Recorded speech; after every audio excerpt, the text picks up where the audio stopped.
Why World War I started. The spark that burned the world in 1914. The world stood on the edge of modern history, but nobody knew it yet. Europe was powerful, proud, and armed to the teeth. Empires ruled millions, kings sat on glittering thrones, cities were booming with industry. To many people, it felt like progress would never stop, and then one gunshot changed everything. That shot didn't just start a war. It ignited a global catastrophe that killed over 20 million people and reshaped the entire world.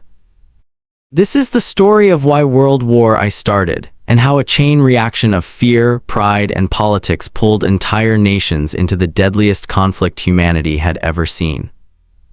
Europe before the war. To understand the war, we need to understand Europe in 1914. Europe wasn't just a collection of countries, it was a powder keg.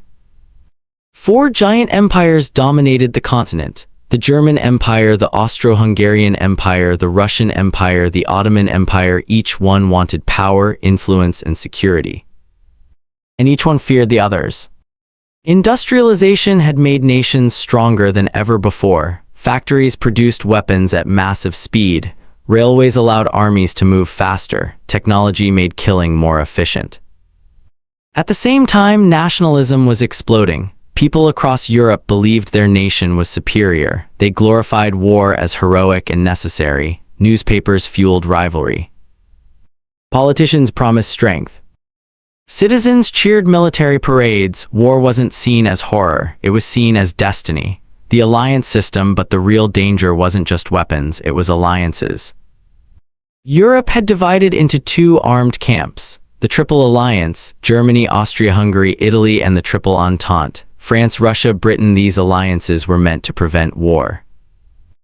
If one country was attacked, its allies would defend it, but instead of keeping peace, they created a trap, because now a small conflict could pull the entire continent into battle. It was like a row of dominoes. Once the first one fell, the rest would follow. These alliances were meant to prevent war, tensions in the Balkans. The most unstable region in Europe was the Balkans. This area was filled with ethnic groups fighting for independence. Many Slavic people wanted to break free from the Austro-Hungarian Empire and unite with Serbia. Austria-Hungary feared losing control. Serbia wanted expansion. Russia supported Serbia, seeing itself as protector of Slavic nations. This rivalry turned the Balkans into what diplomats called the powder keg of Europe, and all it needed was a spark. The assassination. That spark came on June 28, 1914. Archduke Franz Ferdinand, heir to the Austro-Hungarian throne, traveled to Sarajevo in Bosnia. He was there to show imperial strength. Instead, he walked into history. A group of Serbian nationalists planned to kill him. They believed assassinating the Archduke would weaken Austrian control. One of them, a 19-year-old named Gavrilo Princip, waited in the crowd.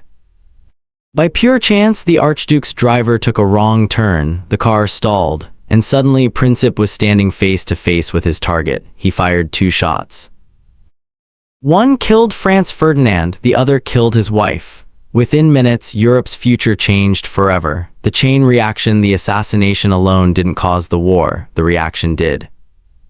Austria-Hungary blamed Serbia and issued an ultimatum, a list of harsh demands. Serbia accepted most of them, but not all. That was enough. Austria-Hungary declared war. Russia mobilized to defend Serbia. Germany mobilized to defend Austria-Hungary. France mobilized to defend Russia. Germany invaded Belgium to attack France. Britain declared war to protect Belgium.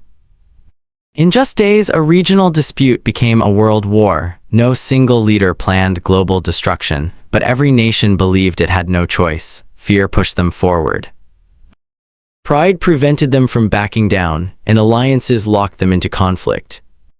Why war became inevitable. Historians often summarize the causes of World War I with 4 forces: militarism, nations built massive armies and glorified war.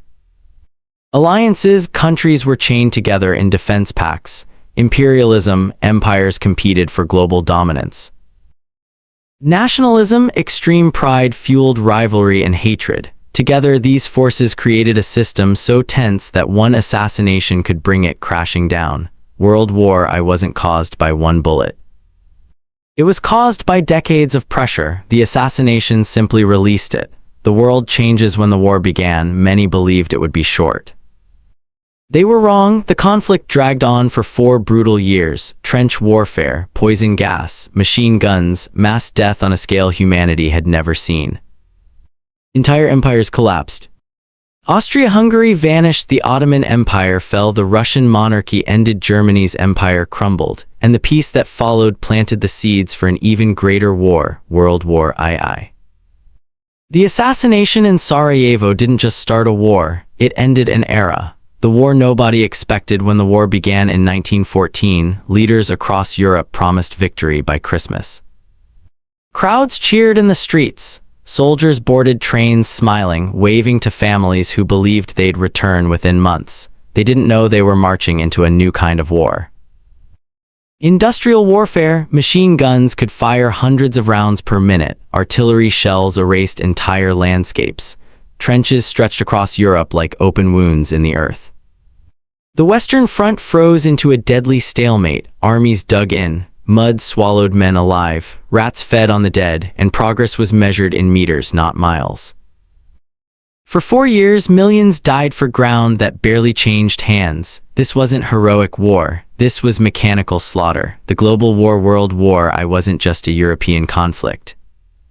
It became the first truly global war. Colonies were dragged into battle. Soldiers from Africa, India, Canada, Australia, and New Zealand fought in trenches far from home.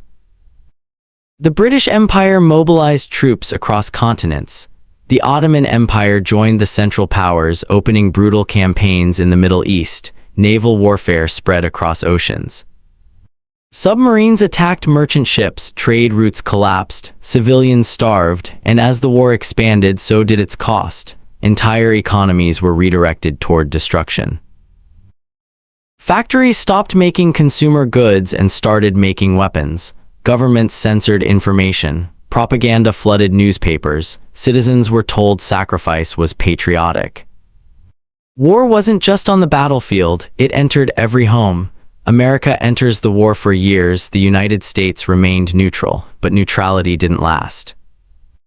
German submarine warfare targeted ships crossing the Atlantic. Civilian vessels were sunk without warning. American lives were lost. At the same time, secret diplomatic messages revealed Germany trying to pull Mexico into an alliance against the U.S. Public anger exploded. In 1917, President Woodrow Wilson asked Congress to declare war. Fresh American troops arrived in Europe, bringing manpower, supplies, and renewed morale. For the exhausted Allied forces, it was a turning point. The balance of power shifted. And Germany began to collapse under pressure. The collapse of empires. By 1918, the war had shattered old political systems. The Russian Empire fell into revolution. The monarchy was overthrown and civil war consumed the country. Austria-Hungary disintegrated into separate nations. The Ottoman Empire crumbled, ending centuries of rule. Germany faced internal rebellion as starvation and defeat spread. 4 ancient empires vanished within months. Borders that had existed for generations were erased. New countries appeared almost overnight, but peace did not bring stability. It brought uncertainty. Because the war had destroyed more than armies, it had destroyed trust. The treaty that changed the future. In 1919, world leaders met in France to decide the terms of peace.